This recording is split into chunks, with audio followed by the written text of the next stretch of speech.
Tirinha da história, 3 de junho. Em 3 de junho de 1901, nasceu José Lins do Rego. José Lins do Rego, romancista, escritor. A sua obra fortemente marcada pelo regionalismo. Em 1932, ele lançou Menino de Engenho, uma obra que a minha geração estudou na escola pública nos anos 70. Em 1924, morreu Franz Kafka, autor tcheco. Duas obras importantes, O Processo e Metamorfose. Essas obras também foram lidas pela minha geração nos anos 80. Em 2016, faleceu o grande desportista mundial, Cassius Clay. Cassius Clay, que depois teve seu nome mudado para Muhammad Ali, cantado em verso por Caetano Veloso, Gilberto Gil, pelos Novos Baianos. Grande pugilista, o seu sepultamento reuniu milhares de pessoas e um cortejo imenso. Mas, além da luta, do pugilismo, ele teve uma marca fundamental na sua vida. Nos anos 70, chamado para lutar no Vietnã, Muhammad Ali falou o seguinte: não vou vestir uma farda de soldado para massacrar pessoas que nunca me subjugaram, pessoas que nunca me humilharam, para continuar mantendo o status quo daquelas pessoas que querem manter outras pessoas escravizadas. Eu falei de duas coisas na tirinha de hoje. Uma, o gosto pela leitura, pelos estudos. Eu sou de uma geração que leu e estudou. A outra, eu falo de princípio, quando eu falo do desportista Muhammad Ali. Ele se negou a servir contra o povo que estava sendo subjugado e sofria a opressão.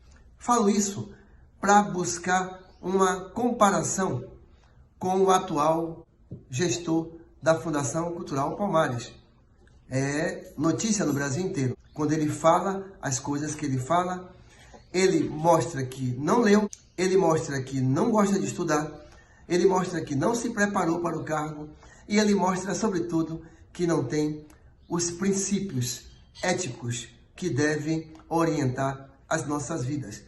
Aqui eu estou falando para além de orientações partidárias. Veja só, a tirinha da história foi pesquisar um pouco sobre a Fundação Cultural Palmares.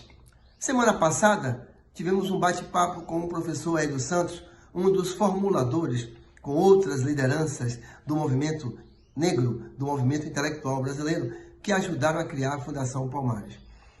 A Fundação Palmares é uma entidade pública vinculada ao Ministério da Cultura, criada pela Lei 7668 de agosto de 88. Estamos falando de Nova República. A Fundação Palmares não foi criada num governo comunista. A Fundação Palmares foi criada com o apoio e a reivindicação dos movimentos negros, mas ela foi chancelada pelo presidente José Sarney, que substituiu Tancredo. Vale lembrar, para quem não gosta de ler, que José Sarney foi governador do Maranhão, é um dos grandes usineiros brasileiros, que durante a sua vida quase toda esteve ao lado da ditadura e ao lado dos grandes latifundiários e da elite nacional. Portanto, a Fundação Palmares foi criada neste governo. A missão, no artigo 1º, promover a preservação dos valores culturais, sociais e econômicos decorrentes da influência negra na formação da sociedade brasileira. Diz mais ainda, a missão da Fundação Palmares é reforçar a cidadania, a identidade, a ação e a memória dos segmentos étnicos dos grupos formadores da sociedade brasileira, além de fomentar o acesso à cultura e garantir e preservar as manifestações afro-brasileiras. A Fundação Cultural Palmares foi criada 100 anos depois da abolição inconclusa. Então, para a gente assumir alguns cargos, e eu já fui secretário municipal da Reparação de Salvador, a gente tem que ler, tem que estudar e tem que se preparar. E tem que ter a hombridade de dizer, não posso assumir porque não entendo do negócio. Eu não posso ser dirigente de um grande banco, porque eu não entendo de banco. Então, para assumir a Fundação Palmares, é importante ler, é importante estudar, é importante entender a missão. Então, a Fundação Palmares é uma conquista da sociedade brasileira. E, para quem não está preparado, deve ter a hombridade e o respeito à instituição, entregar o cargo e fazer outra coisa.